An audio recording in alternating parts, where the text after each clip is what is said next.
You are tuning in to a multi-platform broadcast of Latino politics and news.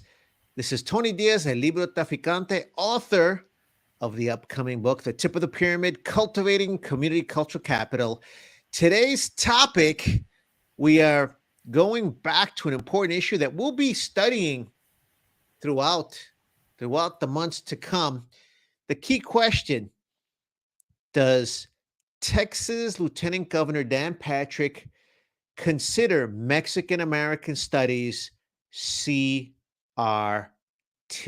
That's just the tip of the pyramid. We're going to delve further and further into that. Of course, you're joining us on a multi-platform broadcast of Latino politics and news.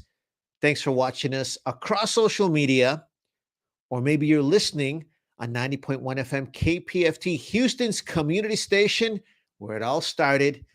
Or maybe you're watching this on www.fox26houston.com. Either way you got here, we're glad you're here. Spread the word. And this is an important issue because this could get swept up in all the different variations of this discussion. So let me make it very simple. Does Republican Lieutenant Governor of Texas, Dan Patrick, consider Mexican American Studies CRT? This is the first question that came to my mind after a recent press conference that he held about his latest crusade. So you may have heard that Patrick wants to end tenure for professors at public universities. And I'll be honest, that's probably a little abstract for folks at home, because here we're talking about tenure, job security. It's also coded in academic language. We're not going to touch that. And let's let people know, professors from public institutions, they're speaking out against that already. It's the second part that's very alarming to me. He also said he wants to go after professors who are teaching critical race theory. Now, forget all the myths and generalizations that politicians like him have been using to bully kindergarten to 12th grade teachers, administrators, parents, students, and librarians. Forget all the mumbo jumbo, the cliches that have been used to chill teaching at those levels. Critical race theory is an actual book.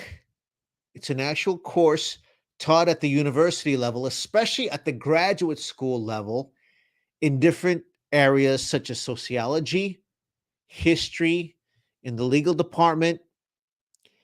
And those are the same professors who also teach Mexican American history and African American history, which address issues about race, ethnicity, and guess what? History. All those are topics that keep getting swept in rambling definitions about CRT. And I'm not going to waste my time trying to find a thread in the stereotypes about CRT that the far right is trying to push. Let's get specific. Dan Patrick is now passing policies that could affect Mexican American history. So Dan Patrick needs to reveal if, in his mind, Mexican American Studies, Mexican American history, and African American history fall into his definition of CRT. Let's also get something clear. Dan Patrick has a track record that shows he's no friend of ethnic studies, okay? And I got receipts. I'm going to share those receipts with you. Just one right now, because there's more. During the last legislative session, Dan Patrick, in his role as Texas Lieutenant Governor, he killed House Bill 1504. That proposed law would allow African American history and Mexican American history to count towards high school graduation requirements.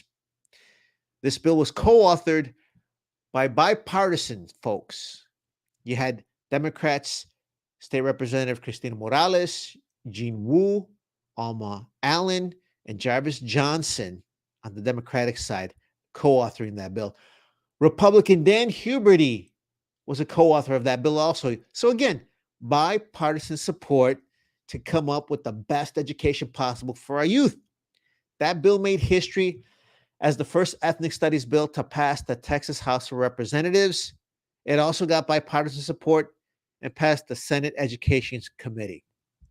That's all great news. Here's the bad news. The same days I would go to the Capitol and see politicians uniting across party lines to build education for our youth, those same days I would walk back onto the House floor and I'd see intense arguments over critical race theory, dividing those officials along party lines. But let's get something straight. If House Bill 1504 had been allowed a full vote on the Texas Senate, it would have received the bipartisan support to pass, right? It would wind up on the governor's desk, I feel. Instead, at 3 a.m.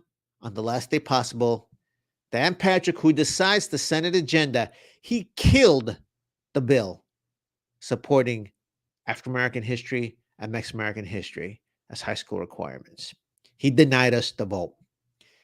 His attacks and sabotaging of our history go back even further. In 2013, that's how far back I'm going, just for starters, he sponsored SB 1128, which would require Texas University students to take a U.S. history course to graduate. That sounds nice. That's not what his intention was, though. He didn't have any nice intentions. He never shared the contents of his desired course. Also, he never addressed the fact that U.S. history is already required to graduate from high school. Students are already getting this at the high school level and the middle school level. The other thing, this would demote Mexican American history and African American history to electives only. Okay? That means enrollment would drop, courses would be eliminated, professors specializing in those fields would get fired, ethnic studies would be decimated. Does that sound familiar? Okay? It sounds like he's up to the same thing again. Guess what? We stopped him then. Do we have to stop him again? And I'm going to tell you why I'm an expert on this. My name is Tony Diaz, el Librotraficante. Why am I the Librotraficante? Because 10 years ago, right-wing Republicans in Arizona banned Mexican American history. That's right. By the way, if you didn't hear about that, think about that. The erasure of our history has been erased. Okay? We were so alarmed by that here in Houston that I and 4 veteran members of Nuestra Palabra, Brian Parras, Laura Razo, Liana Lopez, and Lupe Mendez, veterans of Nuestra Palabra, we organized the Librotraficante caravan to smuggle back into Arizona the books from the outlawed curriculum. And we said if our history was going to be banned, we were going to make more. We joined the people of Tucson to defy this attack on intellectual freedom. We helped spark a movement across the Southwest and then all of America. Our community cultural capital, united to overturn that racist law in 2017. We learned a lot during those campaigns. Supporting and studying the lawsuit to overturn that ban taught us how to spot other states trying to copy parts of Arizona's suppression. Texas and Dan Patrick were early adopters of Arizona suppression. SB 1128 is just one example. Is this another one? Okay. Dan Patrick needs to make it clear if he thinks Mexican American history and African American history fall under his definition of CRT. Very direct, simple question. And he pushed us to this moment. We as Librotraficantes are preparing to mark the 10th anniversary of the 2012 Librotraficante caravan. We got the buses getting ready. We're stocking up on banned books. We're going to revisit and restock the Librotraficante underground libraries that we opened back then. And we have a lot more cities and towns that are ready to open new underground library locations. You believe we got to do this again? We're ready for that. We just need to know if we need to descend on Austin first, and we just need to know if Dan Patrick is after our history once again. Thanks for tuning in. I'm Tony Diaz, the Librotraficante. This has been a multimedia broadcast of Latino politics and news. You're experiencing it across social media platforms, or you're listening to it on KPFT 90.1 FM, Houston's community station, or you're watching it on fox26houston.com. I want to thank our team, Roxana Guzman, who is our social platforms producer, Rodrigo Bravo Jr., who's our audio producer. Radame Ortiez is in charge of our search engine optimizations. Marc-Antony Piñón is our graphic designs chief. Leti Lopez is our musical director. And Brian Paras, Liana Lopez, Lupe Mendez, our co-hosts and producers, emeritus. Thanks for tuning in. Go out and vote.